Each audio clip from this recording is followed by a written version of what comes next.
کائنات کا ذرہ ذرہ میرے اور آپ کے آقا انعامدار صلی اللہ علیہ وسلم سے فیض لے رہا ہے۔ جب سرکار درخت کے نیچے سے گزرے، سرکار کا اس درخت کے نیچے سے گزرنا تھا، اس درخت کے پتوں نے، اس درخت کے سائے نے سرکار سے فیض لے لیا۔ یہ ادب کا مقام ہے، تو فیض ملتا ہے ادب سے۔ تو میں عرض یہ کر رہا تھا، صحابہ کرام رضوان اللہ تعالیٰ علیہ مجمعین سرکار کے ساتھ ساتھ پیچھے پیچھے سرکار جب درخت کے نیچے سے گزرتے ہیں، اپنے سر کو جھکا کر گزرتے ہیں، صحابہ کرام بھی اپنے سروں کو جھکا لیتے ہیں۔ وہ وقت بھی آتا ہے،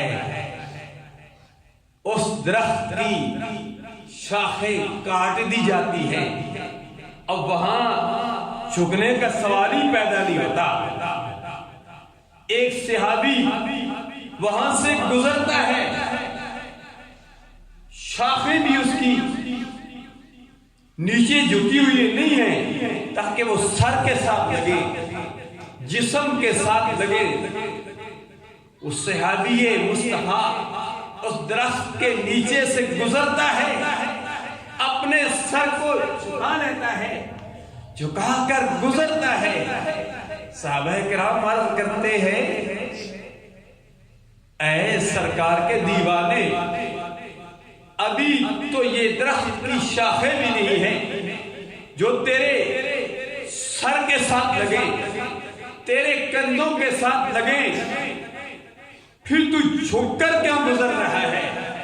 قربان جب صحابہ کرام رضوان اللہ تعالیٰ علیہ مجمعین کے ادب و احترام پر وہ سرکار کا صحابی، سرکار کا دیوانہ، سرکار کا مستانہ، وہ عرض کرتا ہے، میرے آقا صلی اللہ علیہ وسلم اس درخت کے نیچے سے سر کو جھکا کر گزرے تھے، میں بھی سرکار کی ادا کو اپنا رہا ہوں۔ شاید کسی ادا کی وجہ سے میری نجات ہو جائے۔ میں شعر پڑھ رہا تھا کچھ عشق مصطفیٰ اعلیٰ حضرت عظیم البرکت کا، تجھ سے در سے ہے سب اور سب سے ہے مجھ کو نسبت،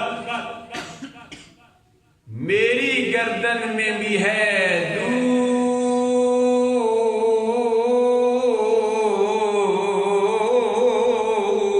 دور کڈورا تیرا۔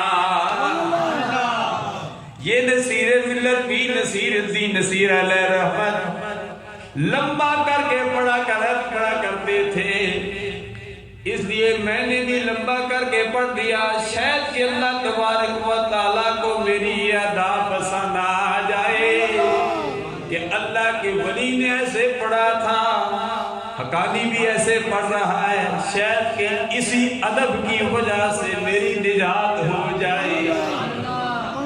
الدین کلہ ادب، دین سارے کا سارا ادب کا نام ہے۔ ادب کرو گے تو دنیا میں بھی کامیاب ہو جاؤ گے، آخرت میں بھی کامیاب ہو جاؤ گے۔ حاضرین و ناظرین، حضرت موسیٰ کلیم اللہ کے دور میں جادوگروں نے فرعون کے جادوگر، فرعون نے موسیٰ کلیم اللہ کے مقابلے میں لایا تھا، لیکن کیا ہوا؟ ان جادوگروں نے حضرت موسیٰ کلیم اللہ کا ادب کیا۔ ادب کرنے کی وجہ سے حقانی نے کہتا ہے، شان ربانی ہے، فَأُلْقِيَ السَّحَرَةُ